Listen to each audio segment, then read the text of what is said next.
At my mom's funeral, my mother-in-law showed up with a smirk. She said, "This house will go to my son. Maybe I should pick a room now." I told her, "Actually, I'm the one getting this house."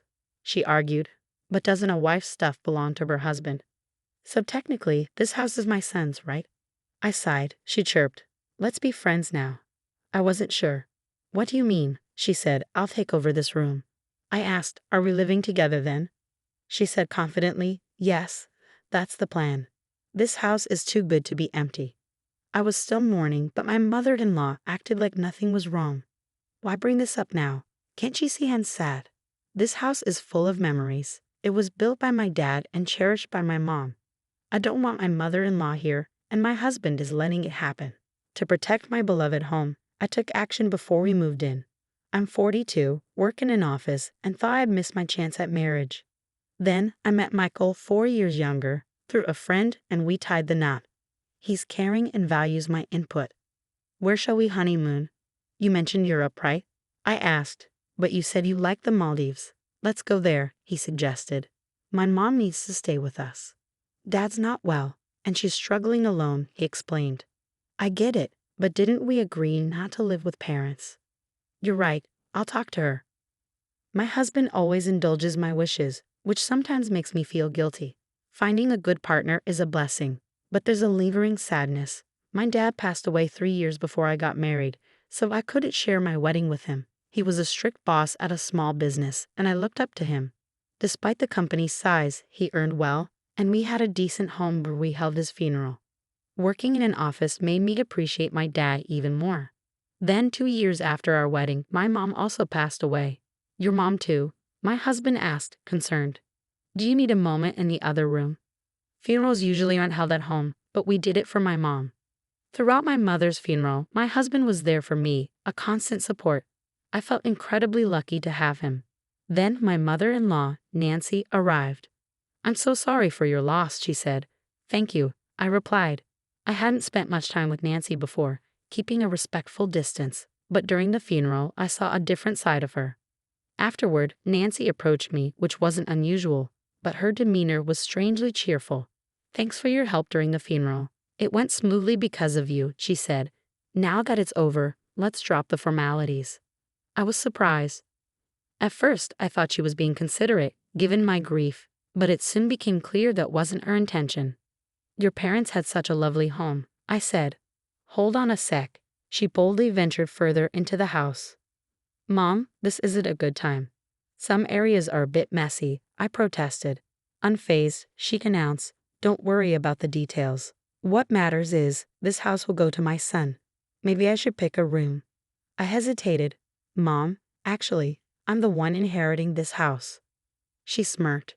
"Your parents didn't have any other kids, right? And doesn't a wife's stuff belong to her husband? So technically this house is my son's, isn't it?" I sighed. "Is that really how it works?" She chirped. "Let's just get along from now on." I paused. "What do you mean by get along?" She confidently replied, "I mean, I'll take this room. You and Michael will move in later, won't you?" I asked, "So we'll be living together?" She declared, "Exactly. It's settled. Such a grand house shouldn't have empty rooms when 2 people can live here. Finally, I won't have to take care of my husband alone." But my mother just passed away, and my mother-in-law is talking about this. Can't she see how sad I am? I'm starting to get angry, even though the funeral just ended. Why would she joke at a time like this?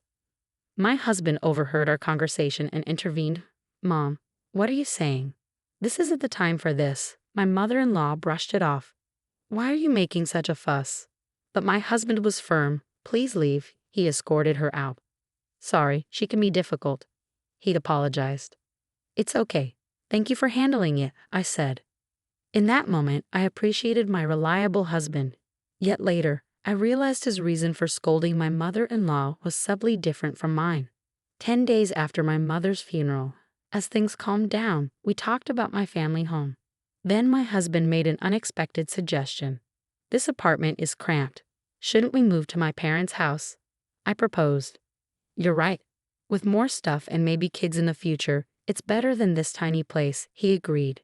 "So we should start getting ready," he said, then added, "But there's something I want to discuss about the move." "What is it?"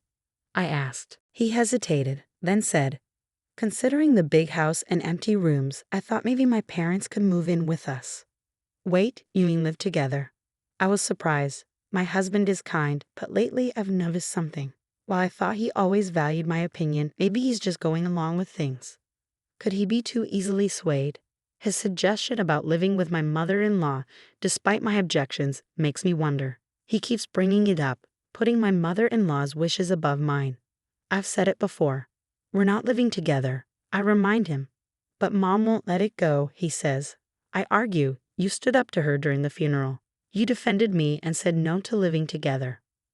Well, yeah, I was mad about her intrusion, but that doesn't mean I'm totally against it. I just didn't think it was the right time to decide, he explains. It's clear. He nods along and passes on my words, but he seems more inclined to agree with my mother-in-law. Plus, despite advocating for proper discussions, he keeps his distance and avoids making firm decisions. Maybe he thinks he's staying neutral, but people like him can be tricky. They convince themselves they're neutral and can make the right calls.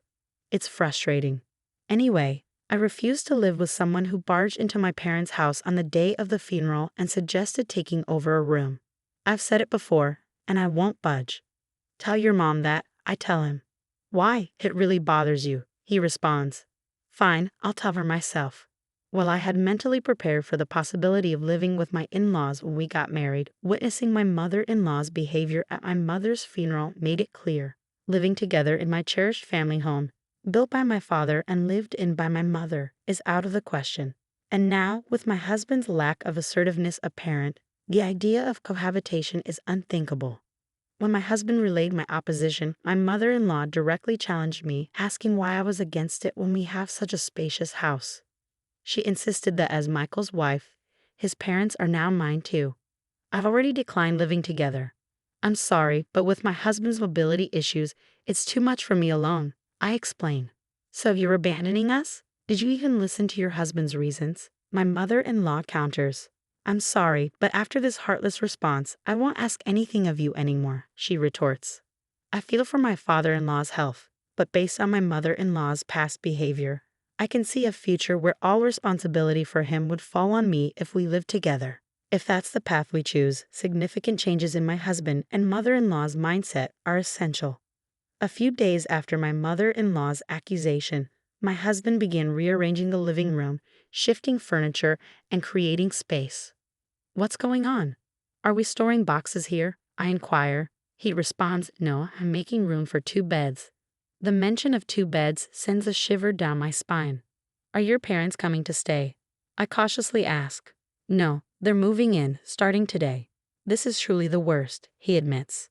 Despite my objections to living together, my husband and mother-in-law have decided on it. She said she wouldn't rely on me anymore, yet she's turning to you instead. Why? I ask. He explains, their lease is up, so we agreed they'd move here instead of renewing. It'll be crowded for 4 people, but we're moving soon, right? Just bear with it for a bit. But that's not what I meant. Why is cohabitation even an option?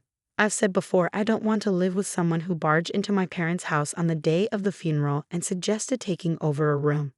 I'll talk to Mom. From now on, we'll be living together, so please try to get along, he insists. Why do you always side with your mom? I question him. He explains it's not about favoring her. I consider both your opinions and make a decision. My husband, usually accommodating towards my mother-in-law, seems to have fallen into her cohabitation plan. Maybe he's unknowingly influenced by her, thinking he's making independent choices. I used to see my husband as kind and caring, but paired with my mother-in-law, he becomes quite a challenge, and now I'm reluctantly pushed into living with my in-laws, just as I feared. This apartment is too small for 4 adults. We'll manage until we move, I remark. It's frustrating. She just arrived, and now she's complaining about the room. I apologize for the sudden addition of 2 elderly people. We'll try not to inconvenience you. If your mobility issues cause any problems, please let us know. My father-in-law, Tommy, who has mobility issues, seems better than expected. He experiences minor discomfort when moving, but nothing serious.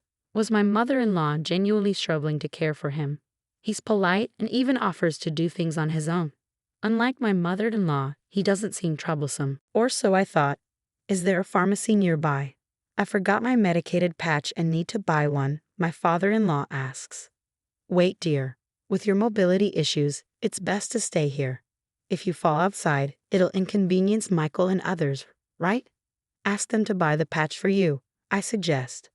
But I usually buy it myself. Didn't they say to let them know if you need help? Well, you have a point. Sorry, but I need it urgently. Can you go get it for me? He sighs. Of course. While fetching a medicated patch might seem trivial, why does my mother-in-law make decisions without involving me? And though my father-in-law seems polite, he appears to follow my mother-in-law's lead, just like my husband. He's become her yes man. It's a small errand this time. But as we continue living together, I fear everything will eventually fall on me. Can I let these people move into my parents' cherished home? It's not a laughing matter. If they move in, they'll tarnish the house. I must find a way to protect my parents' legacy. As my mother-in-law and father-in-law prepared to move into my parents' home, I decided to take preemptive action. My mother-in-law was in good spirits, eager about moving into a spacious house. Hey, can we borrow the key to your parents' house? We want to check out our rooms. I have some errands, so I'll give the key to Michael, she requests. Michael, can you drop us off before heading home? We want to visit the storage room where we left our stuff. We need to measure furniture sizes, she adds. Sure thing. I'll take the key, I reply. Despite my mother-in-law's cheerful demeanor, there were no conflicts between us, and about 10 days passed uneventfully. However, behind the scenes, my preparations were steadily progressing. Okay, everything's set for the move. Life in that house will start soon, I announced once my husband and in-laws finished their preparations. I have something to discuss, I said. What is it? Spit it out, my husband urged. Is it about our move celebration plans? My mother-in-law wondered. No, we're not moving there, I clarified. What? What do you mean? She exclaimed. I handed over a document. This is my application to renounce my inheritance, I said. Renounce your inheritance? That's a joke, right? My husband protested. It's no joke. Look, it's officially approved by the court, I insisted. That house means a lot to me. I couldn't bear to see you living there, so I've decided to let it go, keeping it as a cherished memory in my heart, I explained. What madness possessed you? You could have sold it for money even if you were giving it up. Why abandon it? My mother-in-law scolded. Even if I sold it, you'd just rely on the money.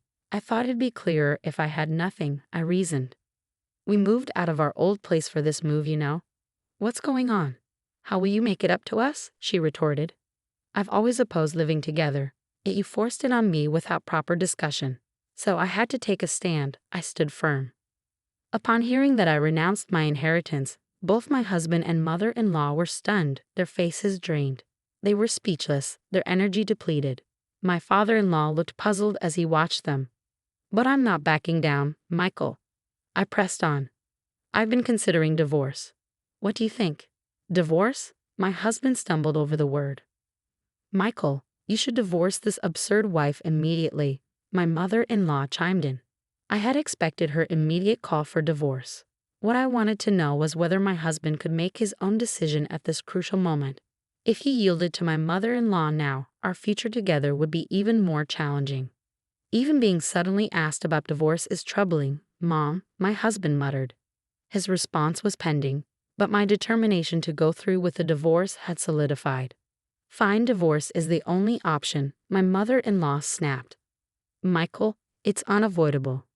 Your mom is adamant, my father-in-law intervened. Well, it seems you also want a divorce, and maybe that's for the best. Even in significant decisions, my husband and father-in-law remained yes-men to my mother-in-law. And now my husband's words made it seem like he was changing his mind for my sake. Very well, I declared. Let's proceed with the divorce. I'll move out with just the essentials. I spent the night at a budget hotel. The next day, I had urgent matters to attend to, so I took a half-day off work and went back to the courthouse. A few days later, my mother-in-law called me. What's this about the house becoming yours? She demanded. Why the sudden concern? Did you learn about it during the estate division process? I asked. Yes, that house is rightfully mine. You forged documents and deceived us, she accused.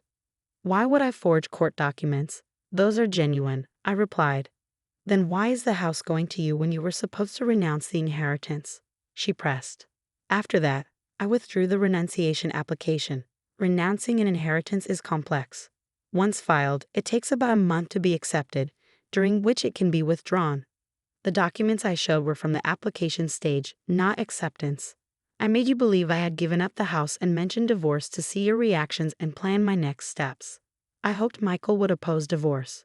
But your mindset didn't change, I explained. So the house really becomes yours? Since it was acquired before the divorce, it's subject to property division, right? She inquired. In such cases, you two would split the proceeds from selling it. She tried to assert her claim. But I had prepared for this. If it were jointly acquired, it'd be shared property. But it's inherited, so it's exempt from division. Unfortunately, specific assets like this aren't eligible for division. I reiterated. Did you consult a lawyer when you found out the house would be mine? She asked. If Michael had paid off the house loan or covered renovation costs, those expenses might have been considered, but I assumed that didn't happen. I replied. What about the money Michael would get through property division? She pressed. We've only been married a short time, so there's not much. Maybe just the car, though it still has a loan on it. I explained. You're selfishly claiming the inheritance, aren't you, heartless? She accused. I'm protecting my parents' memories. I don't want people like you in their home. If you have further complaints, consult a lawyer, I responded firmly. After the call, divorce proceedings went smoothly. Presumably, she urged my husband to divorce me promptly. Regardless, the divorce was finalized, and I no longer had to deal with my in-laws. I felt relieved, as if I'd safeguarded my father's home. After I moved out, my former in-laws stayed in the apartment my ex-husband and I used to share. It wasn't spacious, so even with one less person, it must have felt cramped. They explored other housing options, but faced challenges due to their age. Eventually, my ex-husband rented a smaller single-family home for them to live in together. Though smaller, it's still a house, so the rent is likely higher than for the apartment. He'll need to support them going forward. My ex-husband is in for a tough time. My former mother-in-law was excited about the large house my father left behind, but now she's settling for a smaller home. I imagine she's disappointed. As for me, I've started a new life in my parents' house. It feels comforting, as if they're still with me. If you enjoyed this story, consider subscribing to the channel. Until next time.